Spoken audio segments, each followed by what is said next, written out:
Welcome,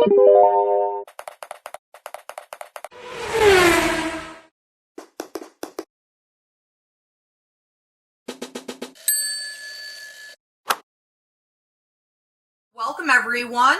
I am Ivy Rivera. I'm a psychic medium, a Taino Arawak. I own a school called the Ivy League Psychic Academy. And tonight we are talking about healing for the minority and marginalized. So we're going to be addressing women, indigenous peoples, Blacks, Hispanics, Asians, all minorities, but also trans people, the LGBTQ community. And I have with me Reverend Danny Johnson. How are you, Danny?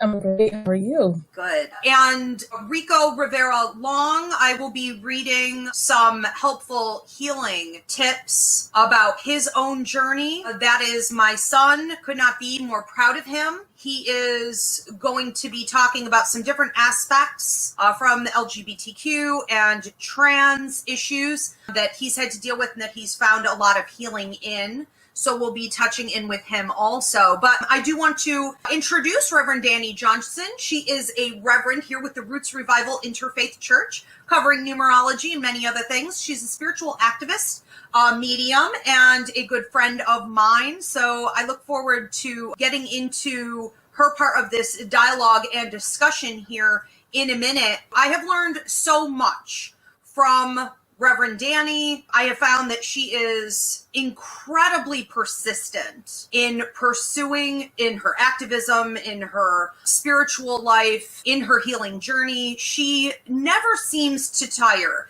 And I think that even when that's somewhat of an illusion, Danny has such a beautiful way of really staying positive and holding to an attitude of gratitude. And she's always asking questions about how she can get stronger and better and avoid things like ego. When we tap into fear and control and negativity, we lose all of our power and our healing abilities, not only for ourselves, but for others. And so I appreciate so much her character and integrity in that. And when we tap in here later with what Rico, my son, has sent for me to read because he couldn't be here with us tonight. But I can't say how proud I am also of him and the way that he has always had this ability that he turns to in times of trouble, where he chooses to be introspective instead of listening to the noise outside of him. As a parent, that was sometimes hard because you want to help your child, and when they're dealing with difficulties, especially when that involves others harassing them and things like this, you want to say, this is the formula, this is what you need to do, this is how you implement it to go forward. And sometimes he would just stop and say, no, I'm just going to listen and see. And he would choose something else. So I think that's absolutely brilliant. It is really working in his favor now that he's getting older and is able to help other people. So I think we can learn a lot from him today as well. And that ability that we all need to have to sometimes tune out all of the noise out there, and sometimes even what is well-intentioned help from out there. It's important to go in and see if your path is a little bit different, if you have your own journey that you're supposed to go through in all of this change. So today, healing for the minority and marginalized. Now, I do want to say that for me personally, I am addressing every day of my life areas in four different, four different struggles. That is being a woman. It has been throughout my life, being poor, being a Native American, I'm Taino Arawak, and being Hispanic, I'm Puerto Rican. The things that I'm going to be talking about today before we switch this over to Danny are those four areas. I want to talk to you about what I have dealt with regularly. I know that many of you, regardless of what category you fall in here today, or multiple categories, I know that you're often dealing with the same thing or literally an identical experience. And I want to talk about what I've done in my own life to combat that and to reach a place of happiness and balance and prosperity in spite of it all. The way I've broken this down is into the 3 Ds. Okay, so being a woman, being a Native, being Hispanic, being poor. what I've had to deal with is disrespect, disregard, and discrimination. Now, when I started to see the disrespect in my own life, it sadly came from other people that were in my community, typically in my neighborhood, and often they were adults. So I would get attacked by white adults, by parents of the children I was going out and trying to play with in the neighborhood.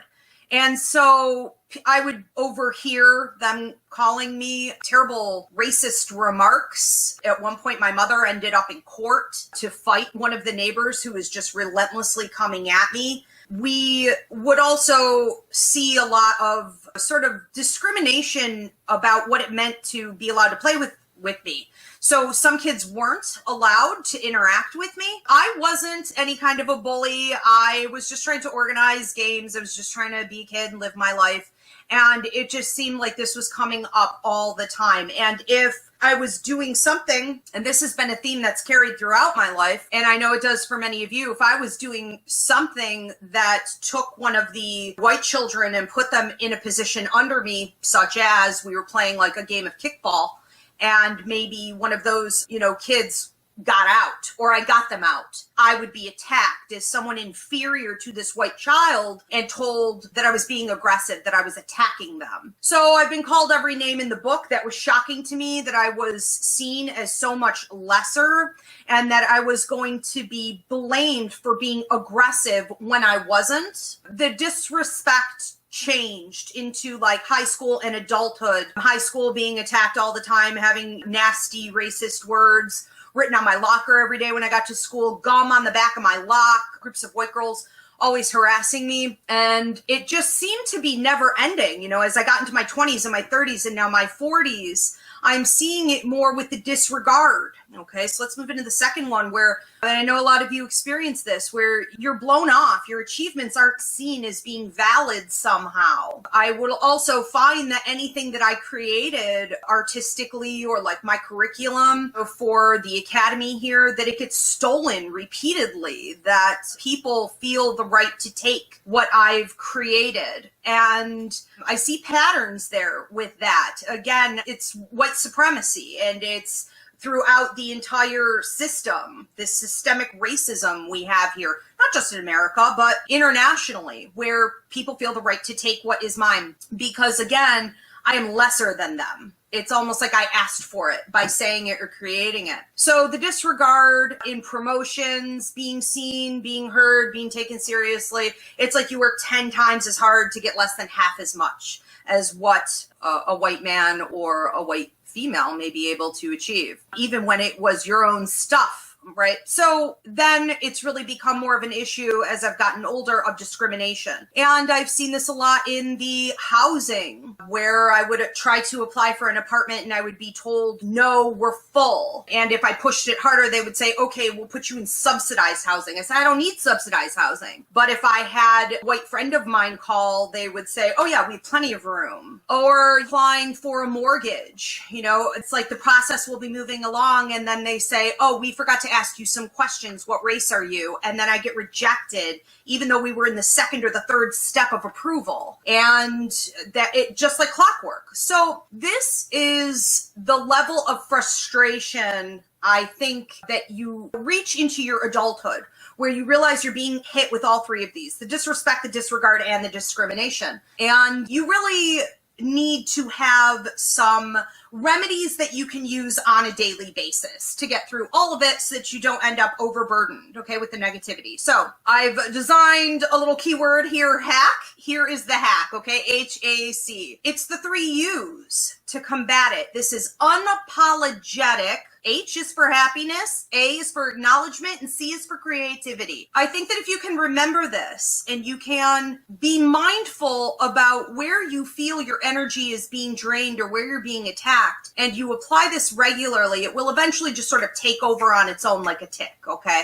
It takes practice, and then like any good habit forming, you'll just instantly remember these things. So let's talk about the happiness. What I've learned, especially in my 30s and 40s now, is that the best thing that I can do to combat all that is to be happy, to be joyful, to take every moment where the colonization has, and the patriarchy has taken over to strip people of their joy and their energy and their creativity. I want to stop and I want to say, no, I do deserve it.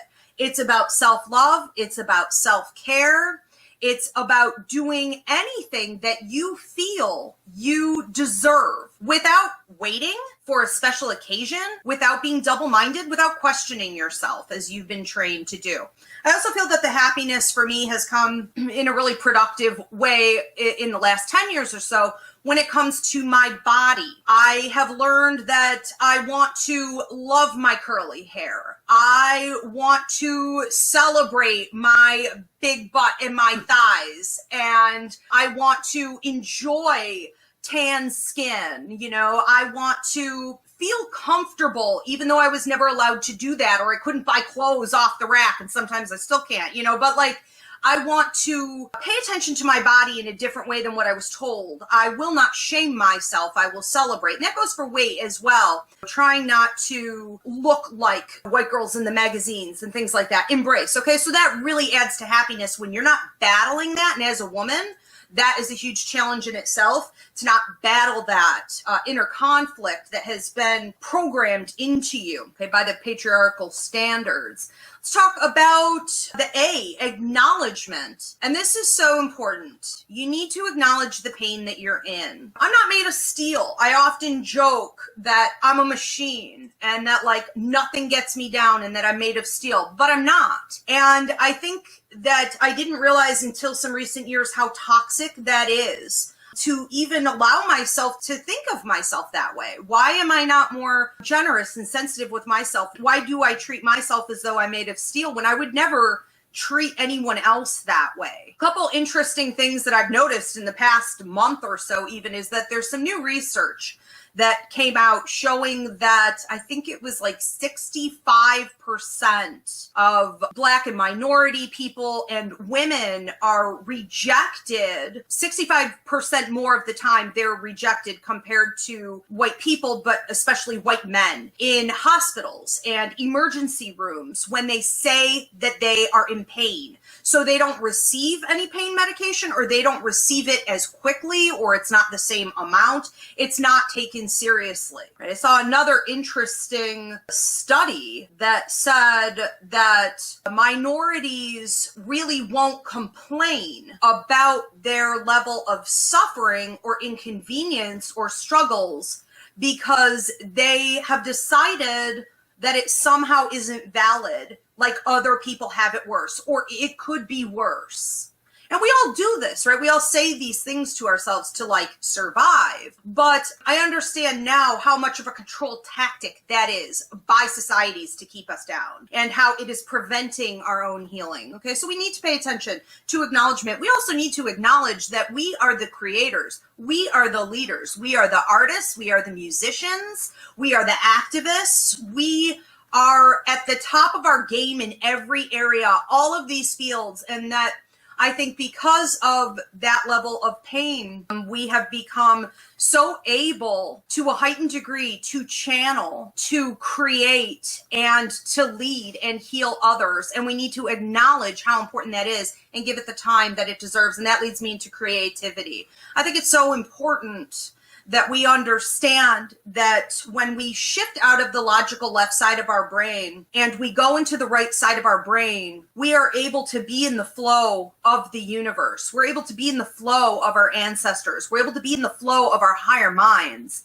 And through that energy, we naturally heal, we give off healing, and we create these amazing things in our life that can actually lead to a ton of prosperity, resources, financial prosperity even. So we need to stay in the flow. That is where our greatest healing is. Okay. I also just want to say before we switch this over to Danny here, that it's so important to understand that if you came to Earth as a marginalized person, as a minority, as anyone who deals also with struggles, especially in childhood, like abuse or neglect, that we are the healers of the world. We are the light workers of the world. And while the dark energies of the universe, these toxic people, will do anything and everything to keep that hidden and to strip us from it,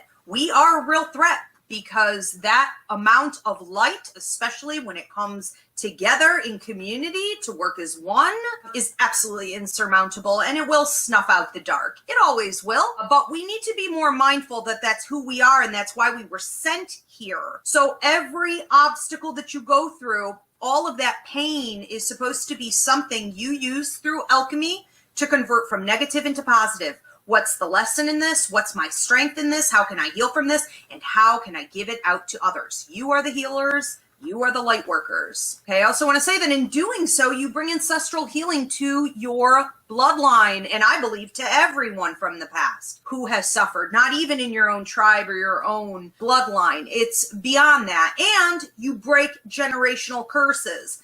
And we just did a free mini class on this called Breaking Generational Curses that you'll want to check out in the playlist. But of course, curses aren't real, but debilitating habits, toxic masculinity, victimization, victimhood mentality, psychological problems, mental illness, toxic habits like drug and alcohol abuse, all of these things and many more get handed down from generation to generation. And when you decide to heal yourself and to boldly step out and help others heal, you are breaking that tradition. And then I'm not talking about people who have kids, okay? You are breaking it for future generations. We're all brothers and sisters. All these children out here today are all of our children. We have a community responsibility, okay? A sense of obligation, responsibility to help everyone. So don't overlook it. The last thing I want to say is that in all of this, you cannot overlook forgiveness. It is the hardest part of it, and it's something you're going to have to do repeatedly until it becomes a habit, and it does get easier. But when you have a society or you have specific people you can think of even right now who have hurt you and who have done it deliberately or not deliberately but won't apologize for it, it becomes this overwhelming negative toxic energy that blocks. And unforgiveness, bitterness, hatred from that, it does block. That is a guarantee. It is part of universal law.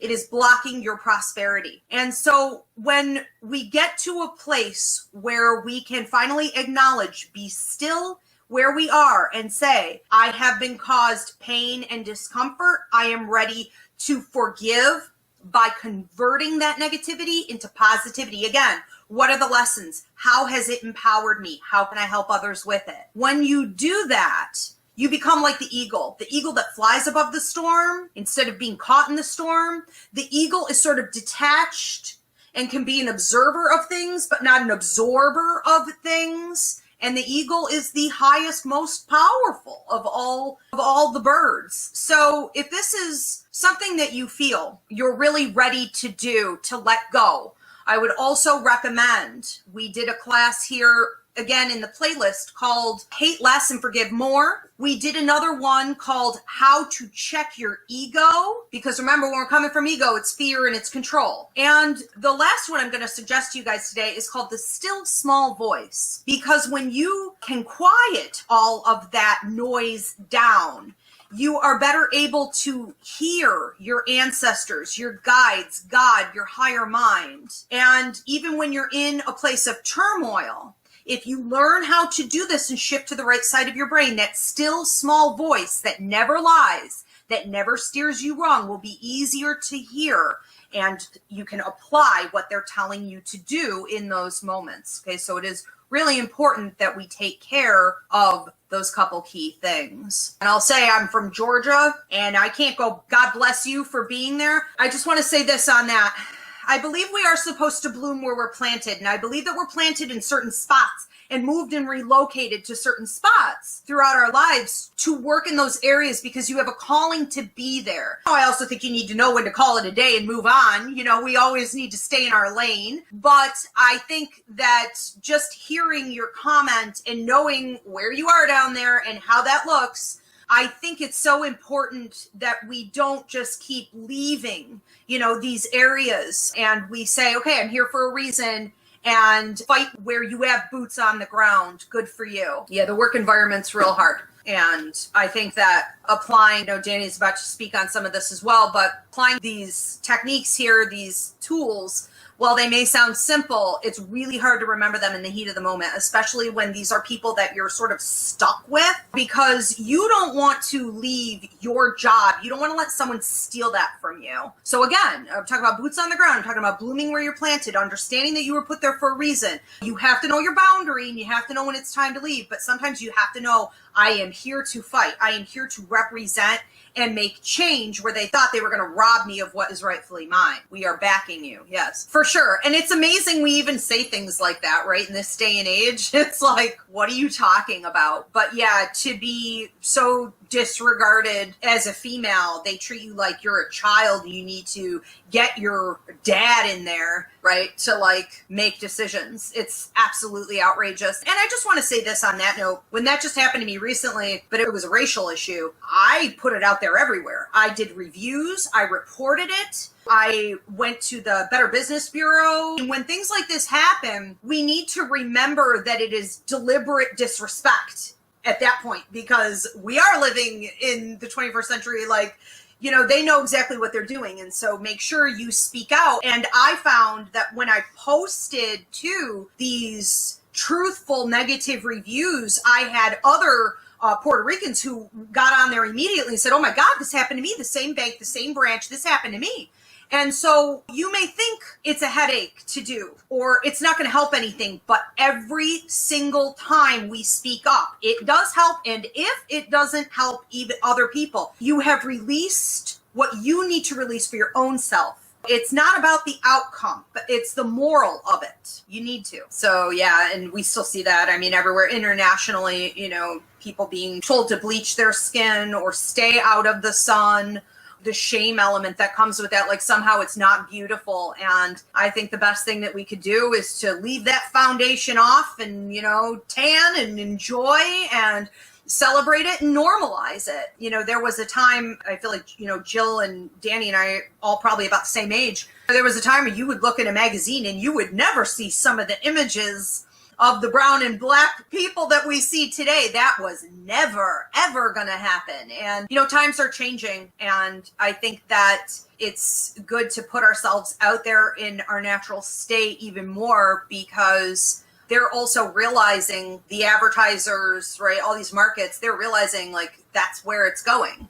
And so we want to use that to our advantage. People aren't identifying with the skinny Caucasian look anymore. So at least it's moving, but yes, we have to keep it up. So Danny, I don't know if you wanted to comment on any of their questions or comments and then get into. So everything that our participants and viewers have shared are all lived experiences and so relatable. And when Jill spoke about that skin tone, that is something that is so ancestral for so many of us as well. For so many of our ancestors who, there is this phenomenon like passing, where folks who, especially, I would say, in multiple races and ethnicities, especially in Black populations, where if one could pass for white, they would. And how in order to try to make a life that was livable and a life that would, at that time, that would have been viewed as a life of value, I would maybe say, that is something, this colorism is something that goes so deeply into so many of our races and ethnicities collectively.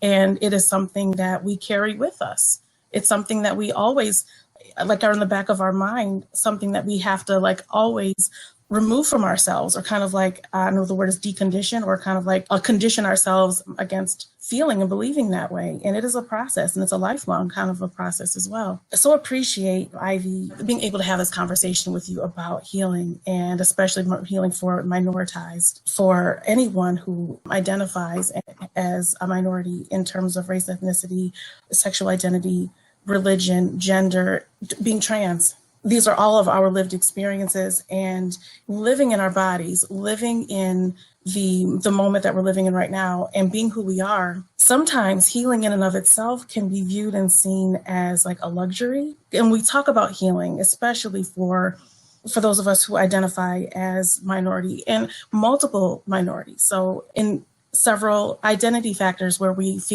identify as oppressed in that way, sometimes healing can be seen as something I will get to later. It's seen as an extra. It's sometimes perceived and viewed as something that is almost something that we have to earn in a way. And because there is so much work for us to do collectively and individually in order to fight the systems that we are fighting, it is sometimes seen as unattainable or something that we think that we might get to one day. Once I have done enough of X, or once I have performed in a certain kind of way, or once I have given enough of myself, and being performed meaning like once I have done enough and given enough, then I can heal. And what's interesting is, so today is February 18th, and Ivy, you being the brilliant medium that you are, connected to spirit in so many incredible ways, today we celebrate the birthday of Audre Lorde. She was a Black poet. She's a lesbian. She was a womanist, a scholar, an activist, a poet. And so many of her poems connected all of these identities. And one of her most prolific quotes was about self-care, the way that you spoke about it. And her quote reads, "Caring for myself is not self-indulgence. It is self-preservation, and that is an act of political warfare." For literally, as you were describing, since the moment you got here, you have been attacked, you've been disrespected, and caring for yourself is literally like a fight. It's warfare. It's political warfare. It's spiritual warfare. It's no coincidence that you are a medium and that you have been called and have answered your call to teach and uplift so many of us light workers to follow in our path as well. So something that I hope that we all take with us and remember, and the thing is, with the lives that we live every day, it is not easy to remember that we deserve healing simply because we live and breathe. But we do. And it's we don't need permission to heal. And because of, so many systems like capitalism as well, it's like because feel so conditioned to produce all of the time, it's like sometimes taking a vacation day, a day where, you've actually earned the right to be able to enjoy, but then sometimes folks take that time just to heal, just to breathe, just to sit, and just to literally feel like their breath, and just to give themselves the time and the space just to feel okay. And that's like the moment that we're living in right now. It really is. For as many of us who say, well, it doesn't even feel like a vacation. Well, I don't know where my vacation went. That's why, because it's not a vacation, because it takes 3 to 4 days for your body just to even start to calm down and get in a healthy rhythm. Then it's over. Exactly. Yep. Exactly. That is caring for ourselves. We spoke about self-love. Caring for ourselves and making ourselves a priority sometimes can feel like the most foreign thing that we can possibly think of. It's almost kind of like what right do I have, especially for women generally and women who are minoritized, to think, okay, so with all of the responsibilities that I have, and with everyone who is expecting for me to show up for them, how do I take the time to, number one, say no? And no is a full sentence. Yes. No period is a full sentence. That is something that has taken, and I'm still trying. I'm not going to front because the ancestors are watching. I'm still just come on. It's something that I'm still working on. And to recognize that saying no does not mean never. No means right now it's not for my best and highest good, and I will when I'm able to. And that when our communities and the folks who love us, they will expect for us and want for us to care for ourselves. And there might be moments where it's just, remember Ivy, us having a conversation, you, myself, Paul, and Christina, about self-care. And it's just, yes, good, do it. People who love you are expecting for you and rooting for you when you take the time that you need. We did a Sunday service on it that you led, Radical Self-Love. And that was the first week I was like, I can't do church service this week. I had to take off. I had to take care of myself. And that was great. So you guys can go on the playlist and go back and watch that, Radical Self-Love. That's right. And I wanted to ask you too, what tips do you have for everyone tuning in who feels guilt or like they don't know how to stop maybe overdoing it or overgiving? I know you've been doing activism for a really long time, and sometimes with that you could feel pulled in 50 directions. what have you been using in your own life to say, no, I need to stay in my lane, or right now I need to say no? What works for you? So there are, that's a great question. One of the things that I've learned to do is be really honest and transparent, and like the way that you did, and say, you know what, right now I just can't. And being honest about it and say why. Also recognizing that, especially like with organizing work and activism work, something that we think about is a lot of the changes that we want to see and a lot of the systemic work that we're doing, it's not going to happen overnight. So, us working 14-hour days or denying ourselves proper rest and taking care of ourselves and doing things that bring us joy, like you were describing. Without doing those things, and if we continue to push ourselves without taking the time to care for ourselves, the work is going to continue. But will we be here to be able to actually see it if we run ourselves into the ground? And to recognize that we're in the long game when it comes to the activism work like this. Number one, it's a long game. Number two, it's a relay race. One of the reasons why lifting up and encouraging as many people as possible to become involved in organizing and activism work in whatever capacity feeds one's soul and resonates with one's soul, it is not only for the benefit of that person, which is necessary, which is excellent, but we need as many hands on deck to do this work, because it cannot be done in one lifetime, probably the same way as in light work and as mediums. Like you described, I think during one of our mediumship classes, I think someone had asked, do we only have one lifetime? He said, you wish one lifetime. When people aren't understanding it is a relay, you may be called to do some kind of work here in this life, but I didn't get the memo that said there will be payout at the end, or it'll be fulfilled, or that'll be it, that there will be some turnaround. It is sometimes one life after another, or we cross to the other side and we continue to help. This is why we need to tap in with our ancestors, with our guides, with activists on the other side, and artists who are still leading and guiding in this. The work doesn't end. It's not that simple. And I think that's so important what you said about understanding that you're not necessarily going to get it all done. That will exhaust you straight out of the gate. We have to be more present in the moment and focus on the task at hand. Yes. Absolutely. Something else as well, when you describe connecting with our ancestors, one of the things that really does help, that is sometimes a little painful on the front end, but is so healing on the back end, is actually feeling the trauma, feeling it, and to sit with it, and to recognize that, because we sometimes we're on the go so often, that we sometimes don't take the time to actually sit and feel what is there.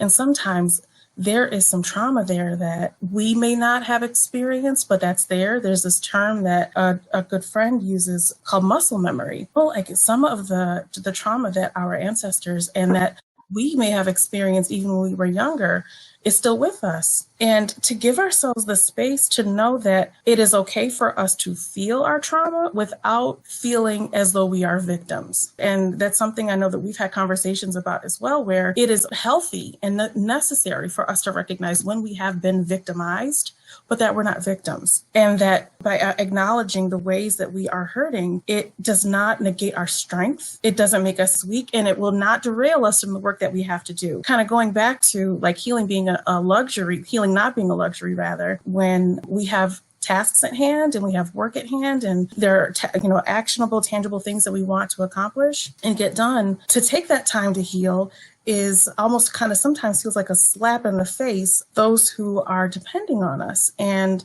for us to get this work done, but it does not work that way. And in order to get the things done that we want to, feeling and acknowledging that trauma and that pain is all part of it. And it's releasing. And there really is no way for us to make it through this other than to simply sit with it and experience that is where our prosperity is. And we see it as weakness. That's why it's always for another day, later, in the right time. Now is not the right time. And we see that in a million different ways in our daily lives, when we resist taking a break.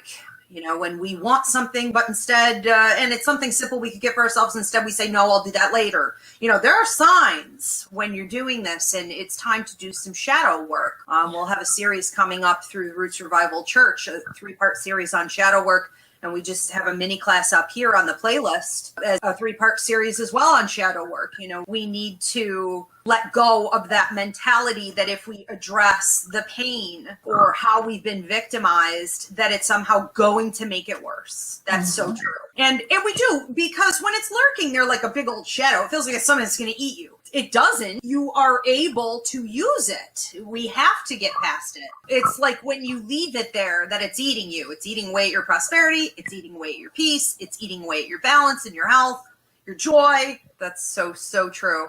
I wanted to ask you too, Danny, can you share with everyone a time when maybe somebody was trying to make you feel bad about the way you look or, you know, you being a woman or whatever? Was there a moment for you when you realized I am picking me and I love me? Yes. Yeah. That process has been an ongoing process. And for years, and it's so funny, my parents, my mom, God rest her soul, like when I was younger and I've always had big hair, big hair. And I remember when I was 13, I said, Mom, I want a perm. I need a perm. I need to straighten my hair. Everybody, all Black girls have straight hair. I need straight hair. And they were just like, oh my Lord. So why? And so at first it started with like using a straightening comb and actually like straightening my hair. And my dad said, you know, it's not going to get it so straight. I hope you know that. But okay, go ahead. Then they said, you know what? We're not going to get around this. Let her get the perm. And I did. And for a while, you know, I liked it. I enjoyed it. But then there came a point where facing myself and seeing myself for who I am and recognizing that I am the way that my hair grows out of my head is perfect as it is. There just came a point where, and God sent some really beautiful souls in my life who affirmed like, no, you don't have to change who you are in this way. You are allowed to allow for the hair to just grow as it is. And so there was this moment, there is someone, and so curly hair girl, solidarity here. With you, you know, with the curls, they do what they want sometimes. Oh, yeah. All time. Yeah. The fact that I have like a semi part, it's like, yeah, I'll let you have it today. Maybe not tomorrow, but today we'll let you have it. It's just the way that it is. And I remember I had a big hair day this one day and I was in a meeting with someone and the person, your hair is wild today. And I said, yeah, it's how it grows out my head. I had to catch myself, like, you know, and that's just, and left it there. The person didn't mean harm, but it's just the way that it was just like a natural reaction for them. And there have been moments throughout the past 4 years. The last time I actually got my hair flat ironed was in 2016. And a few times since then, I thought, okay, I'm going to go get it straightened. And then something said, no.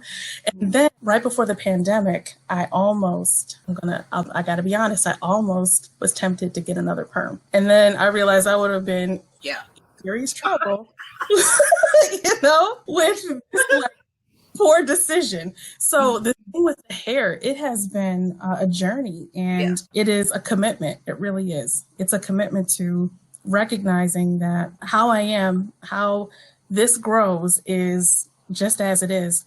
And also with my body as well. Like, listen, we're Southern girls, like daddy's from New Orleans, like red beans and rice, cornbread, like that's just how it is, you know, like all of it. And so I came here with a certain kind of body makeup, and there came a point where I realized that no matter what I do, you know, I enjoy doing things that make my body feel good and make me feel healthy. I enjoy that. At the same time, there was a realization. There came a point where I realized that no matter what I might do externally or what I might do to my body, it will never look a certain way. And I just came to that realization and I said, you know what? This is what it is. And it was liberating. It is something that I still work on, that I still, you know, catch myself at moments when I see an image of a woman whose body type is seen more as like the norm. And I remind myself that God made me this way for a reason. And as long as I'm doing all that I can to make myself feel as healthy as I can, then that's it. That's so powerful to be able to say it is what it is and find a new mentality and being happy with that instead of resisting that. You know, so like I remember having a moment where I had an older sister who was very like always trying, you know, convince me to like Cass is white, like, and she didn't have the big curly hair. So there was like shame. She'd body shame me. My thighs were too big. I'd be very young, like 9, 10 years old. She'd have me doing these crazy exercises and just really making me feel. I had this dysphoria where I see my body differently than what it actually is. I think I'm much larger and things now. But, she was ashamed of the big booty. She was ashamed of the big thighs. She was ashamed of the dark skin and this and that, and sort of put that on me to make her feel okay about that position. And I just remember listening to her one day. We were in front of a full-length mirror in my mother's room, and she was going just down my body, criticizing everything. Like, this shouldn't be here. I remember her telling me my thighs should be far enough apart that I could hold a quarter in between, or that a quarter shouldn't be able to be held there. Wow. And so she denied everything that we were. And I remember, as much as I looked up to her, she was 7 years older than me. As much as I looked up to her in my life, she basically influenced everything and was more like a mother than my own parent. I remember in that moment losing respect for her. I remember being like, you're living a lie, and I will never become what you are. I love you, but I will never become this person. And the other thing for me has been, I have sort of a harsh presentation or a natural tone of voice or whatever. And I'm not a super smiley. I have pictures of me as a baby looking angry. I have a resting bitch face.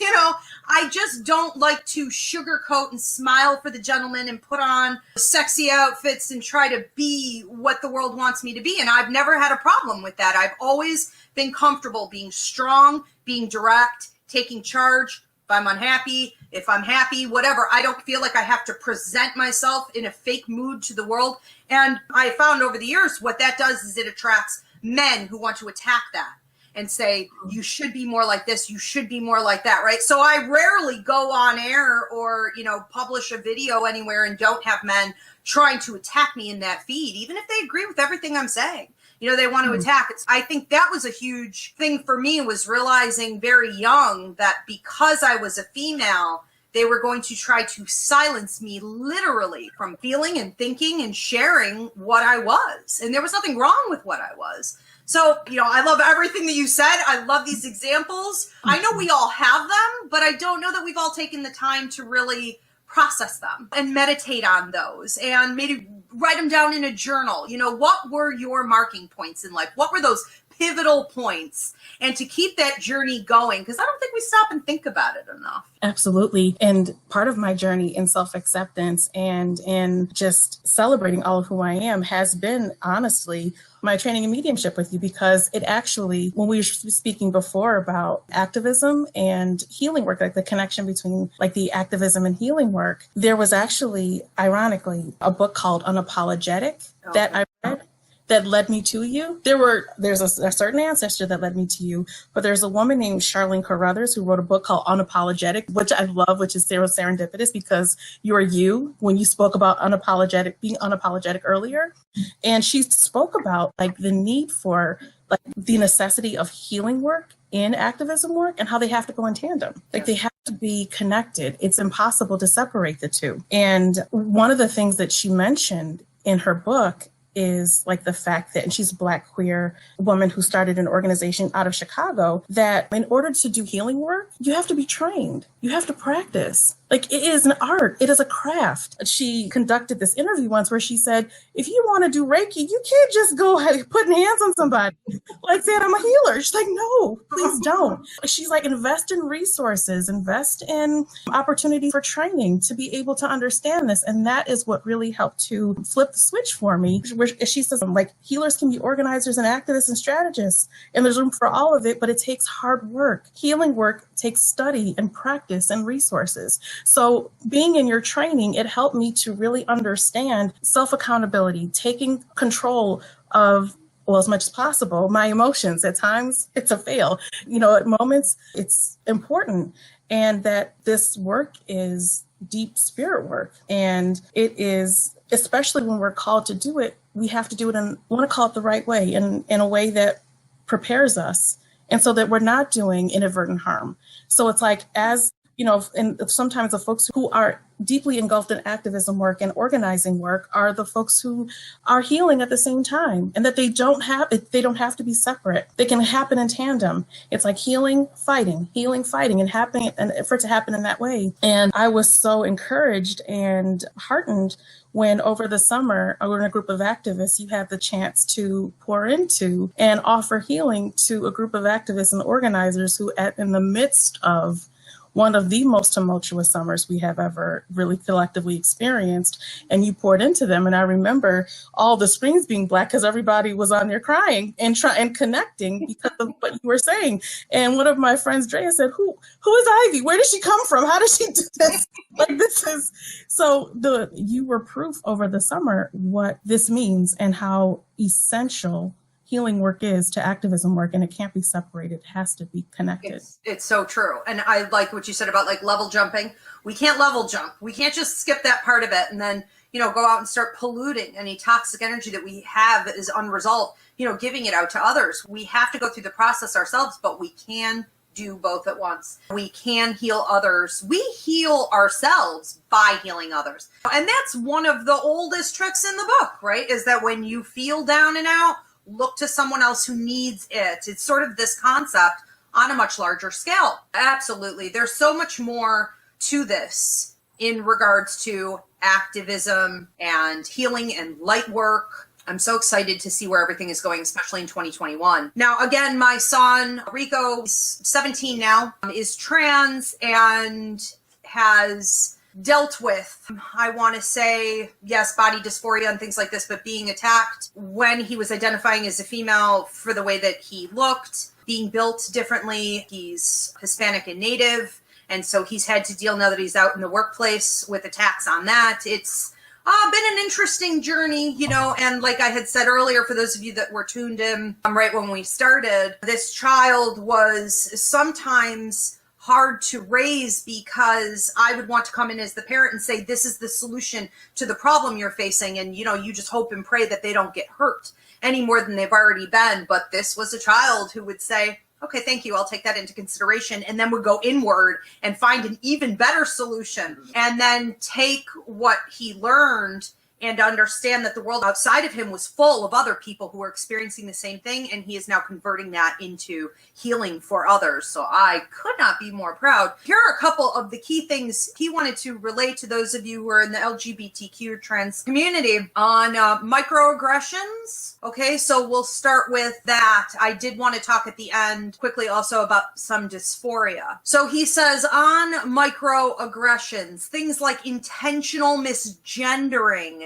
dead naming, speaking about the time before an individual transition, talk that increases your dysphoria, such as pointing out physical or behavioral attributes. Intentional outings is an aggression and can also be very dangerous. So for those of you who've ever been outed in your workplace or, at your school, it's unbelievable to think of, but it does happen all the time. What he's talking about with these microaggressions for a healing technique is to practice deep and mindful breathing, focus not on the person's words, and explain to them why what they're doing is hurtful. If that doesn't work, try the eggshell technique a few times. If that doesn't work, you leave because your energy already has enough stress placed upon it. If you can't leave, try a brick wall technique and continue to talk to them from the other side. So what he's referring to here with this is understanding, first of all, when a boundary has been crossed and you're done, your stress level is now exceedingly high and this is a toxic environment. You have to pull yourself away from it. But when he's referring to things like the brick wall technique, this is something Danny was referring to, the anti-burnout for activists empathic awareness training. And in the general empathic awareness training, I teach you techniques like putting a brick wall around you and dealing with people from the other side of that. Now, here, let's move on to unintentional public misgendering, by strangers. And I know he had to deal with a lot of that in the family. Debatable whether it was always unintentional or not, but this isn't, I'm sure you can apply what he's talking about here to anyone who's doing that with you. So for many trans people, this happens all day, every day, and can be intensely draining, can increase dysphoria, and there's no way to stop it from happening without spending tens of thousands of dollars. Okay, I just also want to say this is good to understand what you can control and what you can't control. So I like he's looking at that. Again, here's his suggestion. Coming from a trans person, deep mindful breaths are a lifesaver. They help repair the energy which was just lost or broken. Speak out and correct the stranger only if you feel confident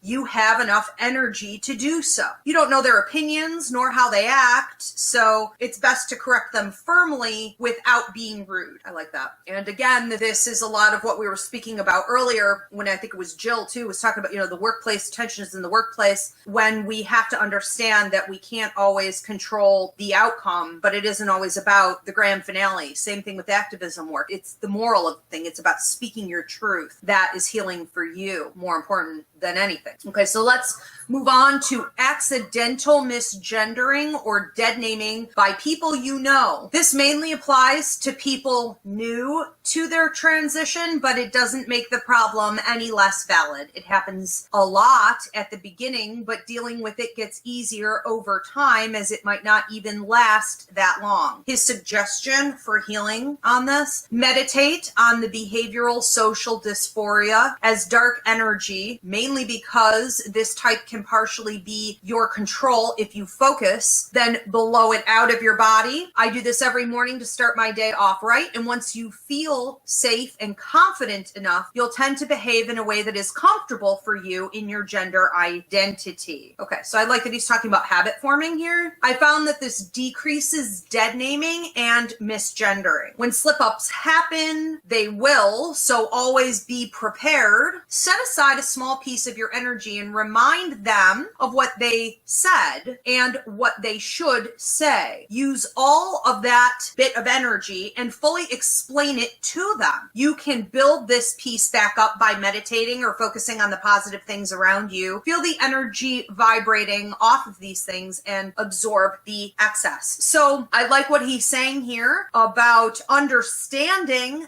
that accidents are going to happen or that mishaps can occur in different situations with people, whether they're doing it deliberately or not. I think it is smart to prepare ahead. And this is something we need to apply to all areas of life. Plan ahead for the amount of energy that you're going to need. I like too how he's talking about having a preserve, a little reserve of energy over here for those people that might be doing this. I know a lot of the older populations have trouble, the older generations, trouble not only, I want to say, accepting, they don't accept it as easily as younger generations, and I think that they don't really understand how serious it is to continue to do it, so it is important that you explain yourself thoroughly. So on dysphoria, Rico says, before I talk about the societal things that drain a trans person, many trans, not all, but people deal with the dread of gender dysphoria, a feeling where your body, societal role, or even actions are way out of place for the person that you really are. Dysphoria follows trans people around constantly 24/7. It's like a little demon you can never get rid of, and it's there when you're out with people, with your family, or even all alone. Hormone replacement therapy and gender confirmation surgeries can all help rid trans people of that demon, but sometimes it doesn't fade completely, and sometimes people aren't able to take these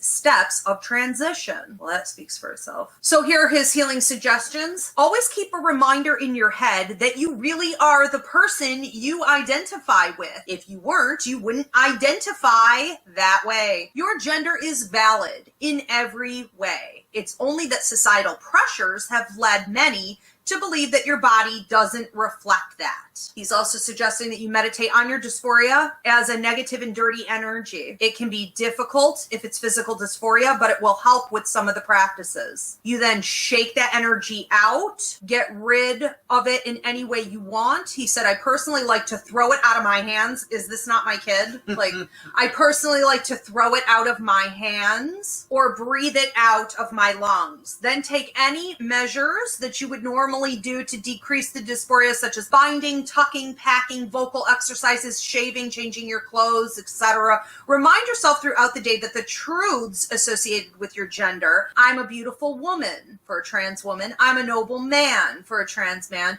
Gender roles don't define anything about me. I am my own person for a non-binary or other individual. Beautiful. Thank you, Rico, for that. I think that just even listening to that, we can apply what they're going through to so many areas of our lives as marginalized or minorities.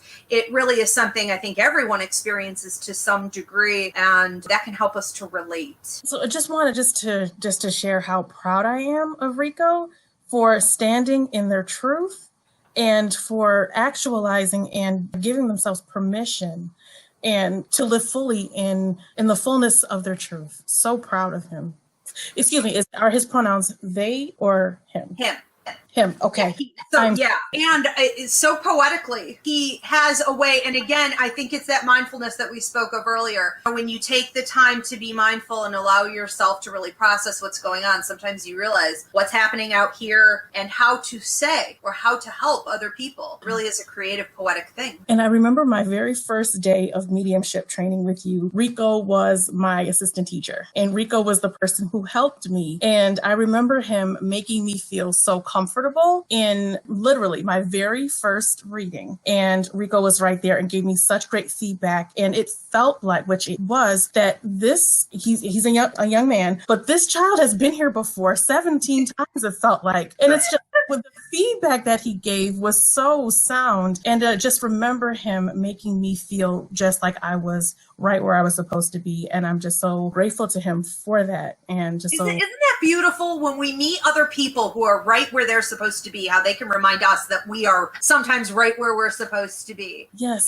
Just living in your truth. And I need to celebrate you as a mother. So Ivy, with so many trans youth who are living in pain, who are denying who they are, some of whom are living in such harmful, hurtful circumstances, for you to be a mother who not only accepts your child, but celebrates your child, that is just, all of us who know you, love you for many reasons, but just to know and to see how unwavering you are in the support of your child.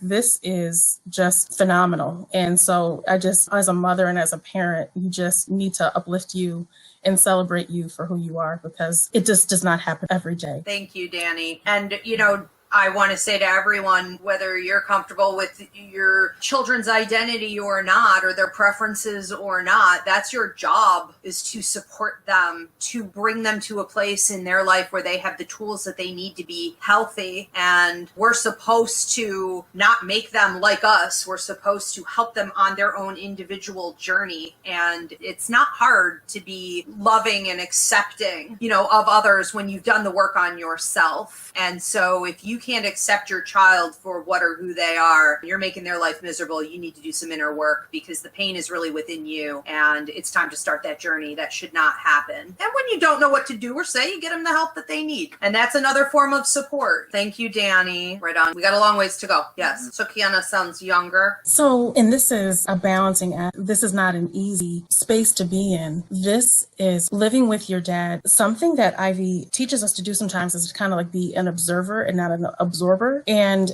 though being in the same home with your dad, it might be difficult sometimes to kind of separate and to allow yourself that space. But something that we've spoken about in previous classes and sessions is to think of your dad as on a journey himself. And eventually, we're all works in progress, and we all have the opportunity and the chance to be able to move beyond where we are at this moment. So recognize that where he is right now, he might not necessarily be there in a year, 2 years, 5 years from now. But know that you always have the right to your own person, to be who you are. And it's not easy. And I'm sorry for what you're going through. But just know that by keeping a part of yourself that no one else can touch, that is only between you and God, or you and the Creator, however you might relate to a higher power, just know that there is a universe, there are ancestors, there are others, a system that has your back, and that it will get better.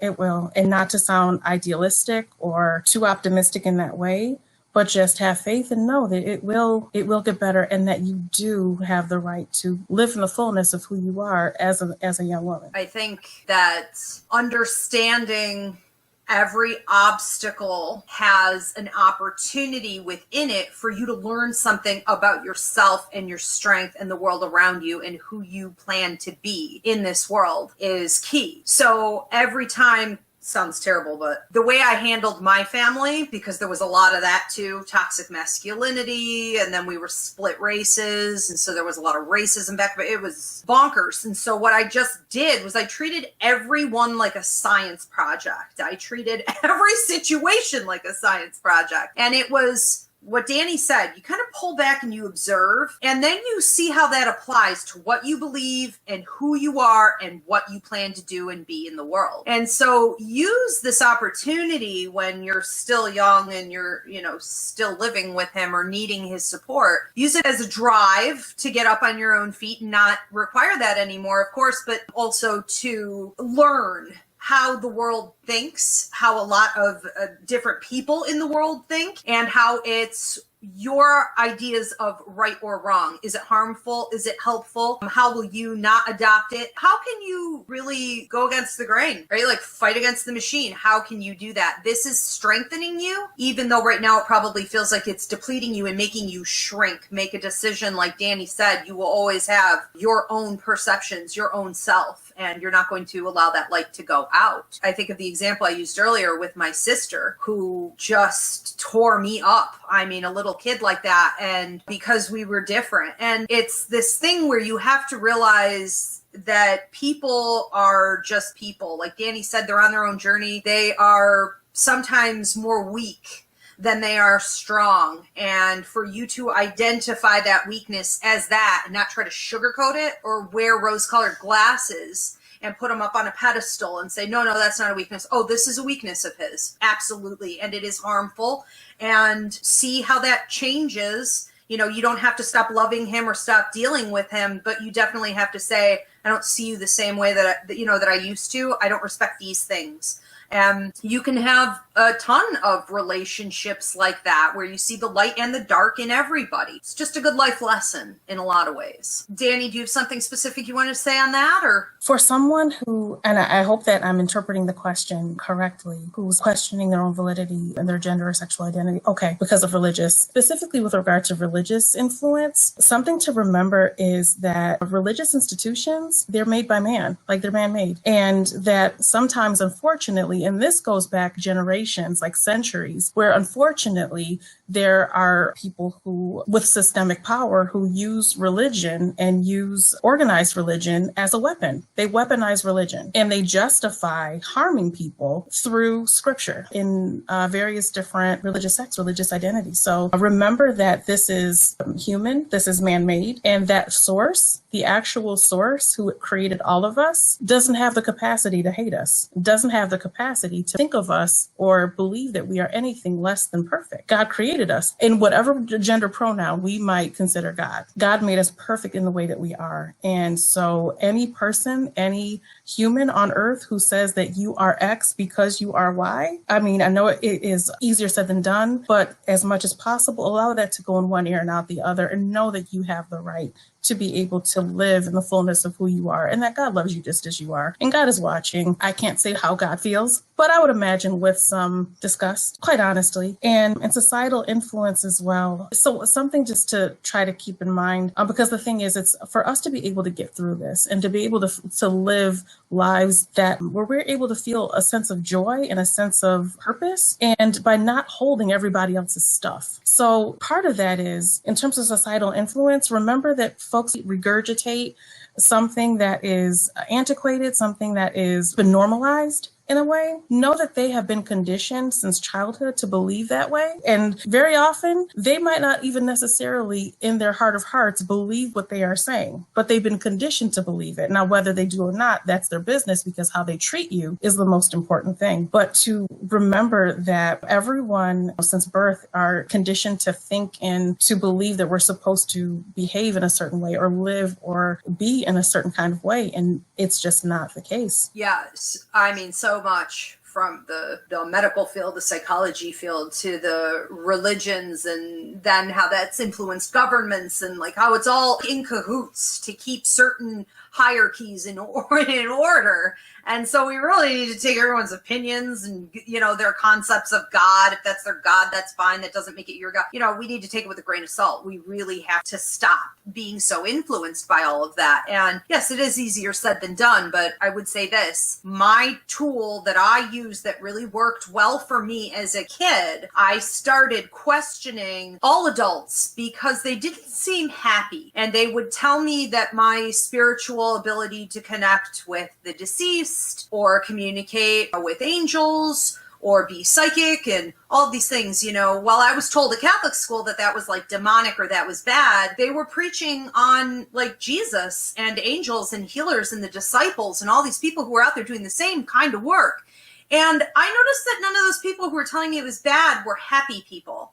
And people who were okay with it were kind of like brighter and lighter. And I noticed that my family members who were negative about maybe who I was in different ways, they weren't doing well. They didn't seem very mentally stable or confident in themselves. Yet other people in my family who did support me, they were really enjoying their lives and their children were healthier. I think it's the same thing. It's the same way that we deal with everybody. I think you have to, if you're going to take someone's opinion, you should do a little analysis on who they are first, So I just decided at sort of a young age, I was going to blow everybody off because none of this looked right. And it didn't seem to resonate as truth. So all the things other people were saying, I would dismiss. And instead I would go inside my own self.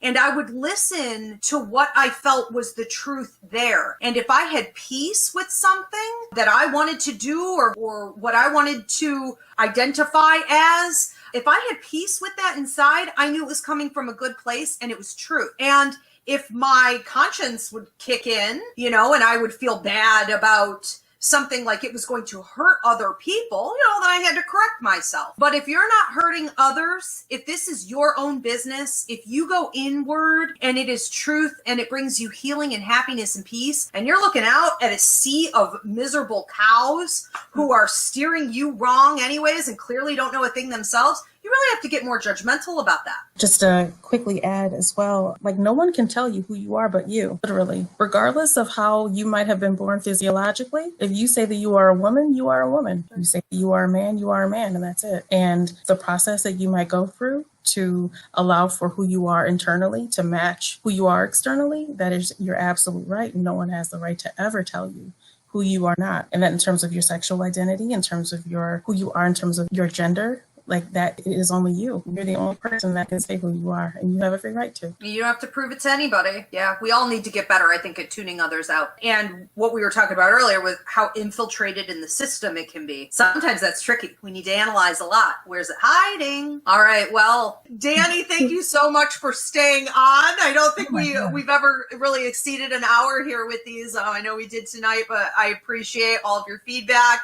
I had a great time doing this with you. This was uplifting for me. Enrico, thank you. It's been such a joy. And listen, for you, I will stay on until midnight. If that's what happened, I would. We almost did. Yeah. Yeah. Thank you, Paul. You're very welcome. Thank you, Spirit. Thanks, everyone, for tuning in. We'll see you next time.